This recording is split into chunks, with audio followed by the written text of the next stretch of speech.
चहचहाने वाली चिड़ियों का गान हमेशा प्रसन्नता का गान नहीं होता। दुख, पीड़ा और मोह ये सब अलग नहीं, एक समान।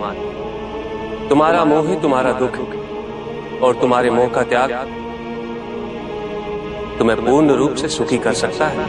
पूजित का साक्षात सामने होना मन को भटकने नहीं देता,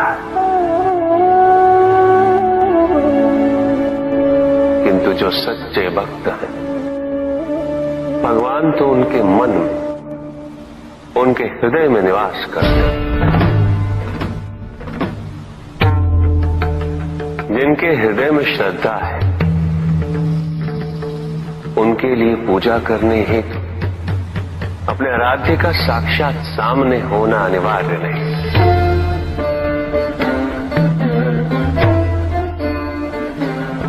वो तो अपने मन के नेत्रों से प्रतिपल उनके दर्शन पा रहे हैं।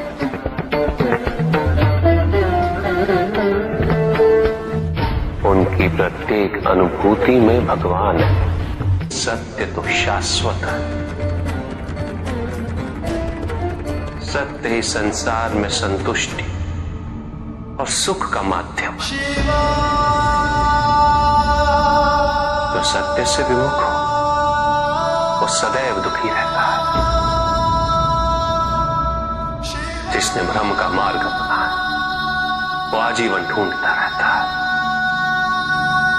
किंतु विडंबना यही कि उसे ये ज्ञात ही नहीं कि वो ढूंढ क्या रहा है। सत्य तो यही कि तुम एक दैव्य अंश हो।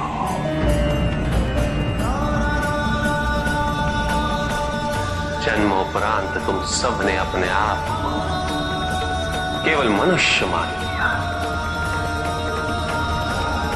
और यही विस्मरण तुम्हारे कष्टों का कारण है। तुमने अपने शरीर को ही सत्य माना। लोभ, भय, शंका, असुरक्षा, छल, इन सब को अपने जीवन का आधार बना लिया।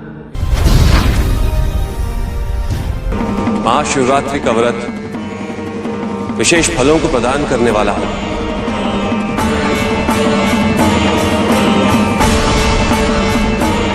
इस व्रत को रखने से पुरुषों की सारी मनोकामनाएं पूरी हुई।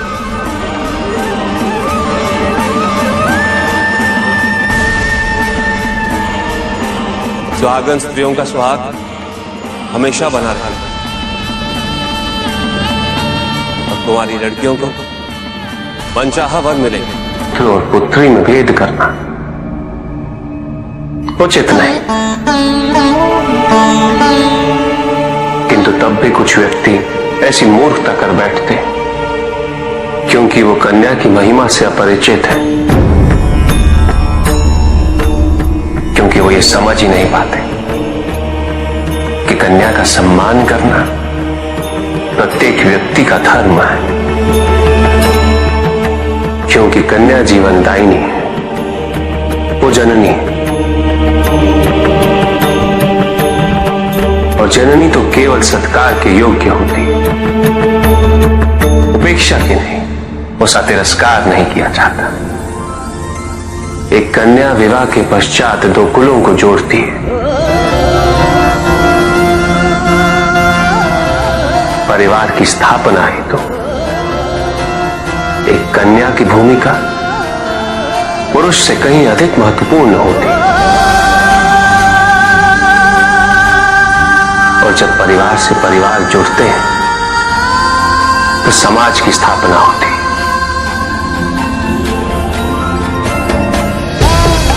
पुत्री को परिवार में, समाज में वही स्थान मिलना चाहिए, वही अधिकार प्राप्त होना चाहिए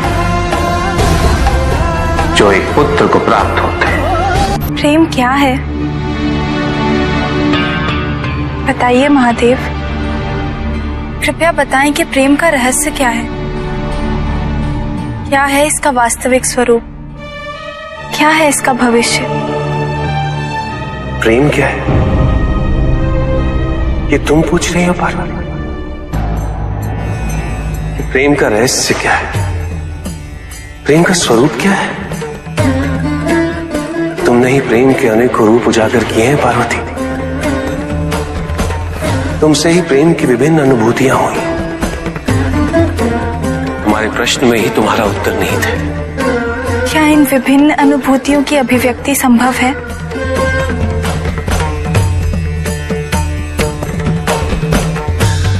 सती के रूप में जब तुम अपने प्राण त्याग मुझसे दूर चली गई,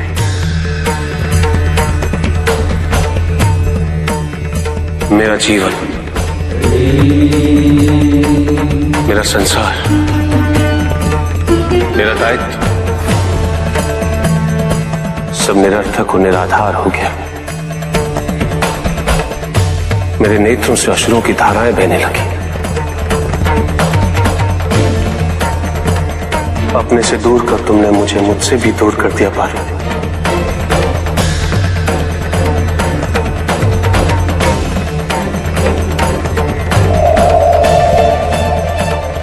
यही तो प्रेम है पार्वती।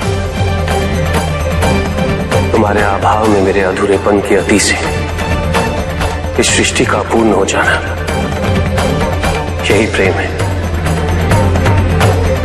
तुम्हारे और मेरे पुनः मिलन करवाने हेतु इस समस्त ब्रह्मांड का हर संभव प्रयास करना, हर संभव षड्यंत्र रचना।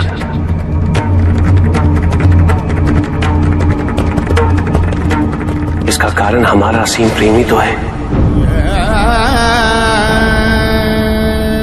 तुम्हारा पार्वती के रूप में पुनः जन्म लेकर मेरे एकाकीपन और मुझे मेरे वैराग्य से बाहर निकलने के लिए विवश करना और मेरा विवश हो जाना, ये प्रेम ही तो है।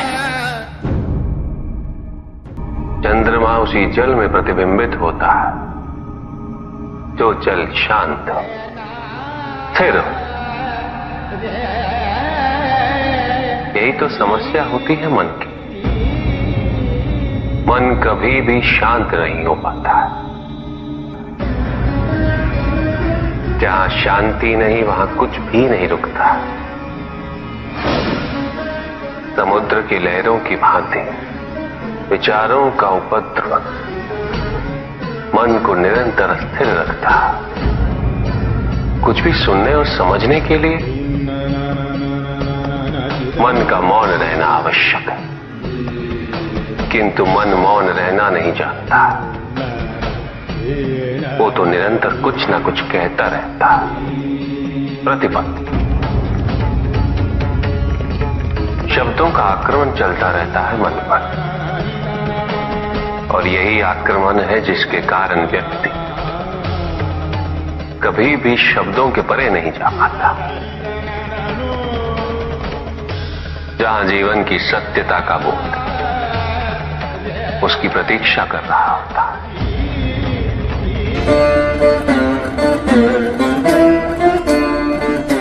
मैं वो हूं जो नहीं है,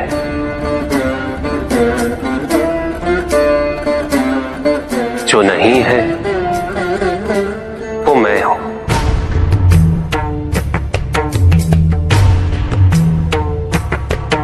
चिरकाल तक सभी को यह स्मरण रहे,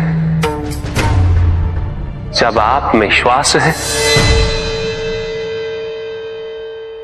तो मैं आप में हूं। देव देव महादेव शिवा, देव देव। और जिस क्षण आप में श्वास नहीं देव देव तब आप मुझ पे हैं। देव शिवा, देव देव। सत्य को जानने के लिए वन में जाना अनिवार्य नहीं है। अपने निजी, पारिवारिक और सामाजिक दायित्वों का परित्याग भी आवश्यक नहीं है। सत्य तो सदैव हमारे साथ है, हमारे सामने है, किंतु हम स्वयं धीरे धीरे उस पे अपने क्रोध, अपने अहम, भय, विचार और महत्वाकांक्षाओं जैसे कई आवरण चढ़ा देते। सत्य हमसे नहीं, हम स्वयं सत्य से दूर हो जाते हैं।